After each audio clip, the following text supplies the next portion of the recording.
안녕하세요. 네, 안녕하세요. 네, 환자분이 직접 전화를 주신 게 아니고 남편분이 전화를 주셨나요? 네. 네, 그러면 저기 아내분께서 혹시 복용하시는 약의 종류를 알고 계시는지요? 네, 종류를 알고 있습니다. 네네네, 말씀 좀 해주시겠어요? 그 메모를 내가 했는데 조금 찾아야 되겠는데. 아니 그러면요, 네. 뭐 고혈압 약인지 고지혈증 약인지 그 정도만 알면 되거든요. 고혈압약이고요. 네. 또 그 협심증에 또 약을 처방을 받아서 네, 먹고 있어요. 그러니까는 협심증 약이라고 하는 게 보통은 혈압 조절을 그 혈액 순환을 개선해서 뭐 그 혈전이 안 생기기로 하는 아스피린 계열을 드실 거고요. 네. 그다음에 혈압이 있으니까 고혈압 약을 드실 거고 혹시 당뇨는 없으신가요? 당뇨도 조금 있어요. 당뇨도 약간. 있으시죠? 네. 고지혈증은? 고지혈증도 있어요. 네네.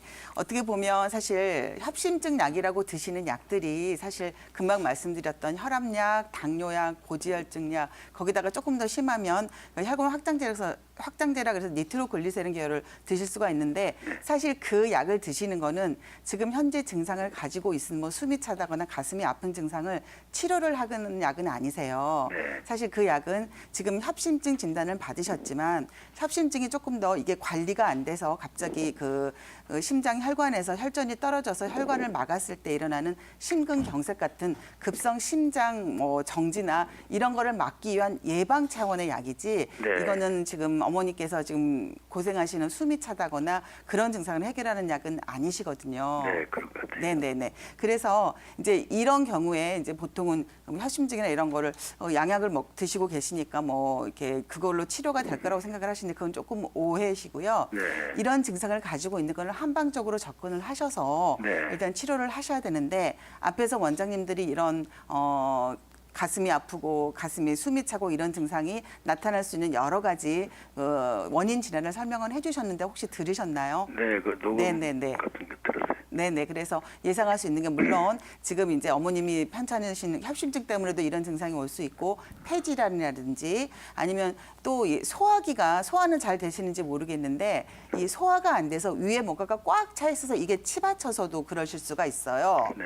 네. 그리고 또 중요한 게 아무래도 연세가 있으시다 보니까 혈관 탄력성 자체가 굉장히 떨어지시잖아요. 네.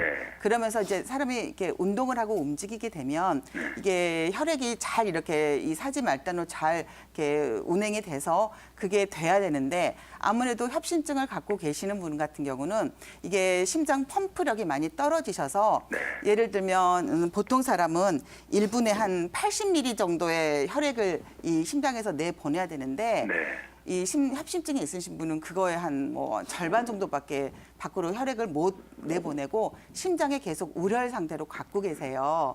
그러다 보면 그게 전신적으로 가는 혈액이 많이 줄어들게 되잖아요. 그렇기 때문에 이런 숨차고 이런 증상이 나오실 수 있으니까 이런 경우에는 한방에서는 보혈화혈이라는 약제가 있어서 혈액을 보충을 해주면서 일단 혈액순환을 개선하는 그런 약제가 있거든요. 그래서 이거를 또 잘못 생각하셔서 뭐 수혈을 받으면 좋아지지 않느냐고 말씀을 하시는데 그거하고는 조금 개념이 다르니까 혹시 한방 치료를 안 받아보셨으면 이거는 사실 침보다는 한약을 조금 드셔야지 돼요. 네. 그래서 혹시 소화기가 문제가 있으시면 소화기 치료도 하셔야 되고 그다음에 또 중요한 거 하나가 아무래도 연세가 있으시면 이 온 몸에서 이 순환을 도모하는 가장 큰 축이 심장하고 아래에 있는 신장 기능인데 연세가 드시면 이 가장 뿌리가 되는 신기가 허해진다고 하거든요. 그래서 이 신기가 허해지면 이 순환의 축이 굉장히 무너져 내려요. 그래서 이럴 때는 약간 소변 장애가 혹시 있으신지 좀 체크를 해보셔서 소변을 시원하게 못 보신다거나 아니면 소변을 뭐 이렇게 볼 때마다 많이 힘들다거나 그러시면 사실 소변을 빼주면서 신장 기능을 이렇게 좀 업 시켜주면 그게 또 이렇게 좀 숨차고 이런 증상을 개선하실 수가 있어요. 그래서 굉장히 이게 단순한 것 같은데 한방적인 원인은 굉장히 다양하게 접근을 해야 되기 때문에 이거를 정말 자세하게 조금 어머님을 체크를 해서 가장 적합한 한약을 쓰시면 정말 어렵지 않게 정말 뭐 10년, 20년 고생하시던 분들이 금세 좋아하시는 케이스가 비일비재로 많습니다, 아버님. 그래서 이거를 조금 더 이렇게 단순하게 협심증 약이다 그것만 믿고 그냥 이렇게 너무 고생하지 마시고요. 좀 전문가의 진단을 조금 받아보시고요. 생활 면에서는 당연히 뭐 이렇게 뭐 어머님이니까 담배도 안 피실 거고 뭐 혈압이나 당뇨 조절 잘 하시겠지만 운동을 사실 숨이 차서 운동을 많이 못 하실 거예요. 근데 한의학적 이론은 어떤 게 있냐면 구와 상기라 그래서 너무 오래 누워 있으면 오히려 기를 상한다는 이론이 있어요, 아버님. 그 말은 힘이 들고 움직이면 자꾸 숨이 차서 자꾸 누워 계실 거거든요. 그러면 더 순환이 안 되시면서 더 힘드실 수가 있으니까 아무리 힘들어도 이렇게 약 드시면서 조금 심장 기능 개선하시고 일단 혈액순환 개선하시면서 이 운동을 무리한 운동이 아니라 하루에 한 30분 정도씩 힘들지만 늘 걸어주시는 운동을 반드시 하셔야 되고요. 그래서 운동요법 중에 저는 이제 333 요법이라는 걸 소개를 드리는데 일단 이 나가서 걸어가시기 전에 충분히 몸을 이완을 하면서 스트레칭을 하면 순환이 조금 더 잘 되기 때문에 운동하기 3분 전에 3분 동안 이렇게 스트레칭을 충분히 하고 그다음에 한번 걷는 운동을 하실 때 최소한 30분 이상은 하셔야 되고요.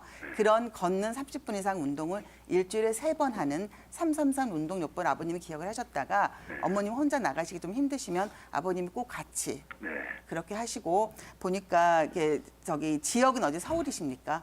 네, 이게 우면동이에요. 아, 네. 그러면 거기 뭐 가까운 병원이 있으니까 혹시라도 네. 아까도 말씀드렸듯이 협심증은 그 자체가 문제가 아니라 이게 조금 더 악화돼서 심근경색 이게 무서우니까 혹시라도 그 가슴 통증이 갑자기 심한 통증이 오거나 네. 어지럽거나 그다음에 막 이렇게 흉통이 막 쥐어짜는 듯한 그런 흉통이 있으면 바로 지체하지 마시고 큰 응급실로 가시는 게 그거를 조금 하시는 게 좋을 것 같습니다. 이제 사실 젊으신 분들은 이런 증상이 있으면 굉장히 그 치료 기간이 짧지만 네. 이런 증상이 얼마나 되셨나요? 이런 증상이 나오신지. 얼마 되지는 않았어요. 얼마 되지는 않으셨으면 그렇게 오래 걸리지는 않으실 것 같으니까 일단 그래도 기본적으로 이거는 연세가 있으시기 때문에 뭐 한제 뭐 2, 3주 이렇게는 안 되실 것 같고요. 한 2달, 석 달 정도 좀 기간을 두시고 네. 한약 복용을 하시면 분명히 도움이 될 것 같습니다. 아, 그러면은 그렇게 장복하려면 그 한약 대금도 상당히 네, 그거는 높겠네요. 이제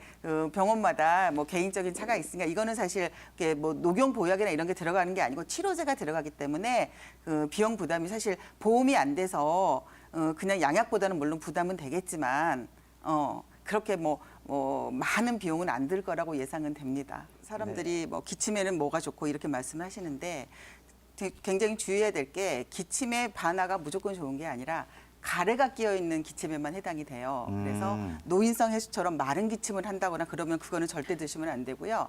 그다음에 이제 이게 소화기의 담을 없애서 소화나 뭐 어지럽거나 두통에도 물론 효과가 있지만 아까도 말씀드린 반화가 굉장히 독성이 심한 약이기 때문에 끓여서 없어지는 건 아니에요. 끓여서 독성이 없어지는 게 아니고 반화를 법제라고 하는데 이거를 한방에서는 백반물이나 생강 달인 물에다가 굉장히 오랜 시간 달여서 그 조직까지 그 생강이나 그 백반으로 해독을 한 그런 법 반화라고 하거든요. 그거를 드셔야지 됩니다. 그래서 어떤 약제든지 주의해서 특히 단방약으로 드실 때는 주의를 하셔야 되는데 특히 반화 같은 경우는 사실 이게 가래가 있는 뭐 기침이어서 반화가 맞는지 이거는 조금 문제가 있기 때문에 전문가하고 정확히 상담을 하셔서 내 몸에 반화가 맞는지 확인을 하시고 반화만 단방으로 차를 드시는 건 조금 위험하기 때문에 거기에 뭐 반화와 뭐 감초라든지 이런 걸 섞어가지고 적당한 양을 정확한 증상에 드시는 그런 주의를 하셔야 될 약제입니다.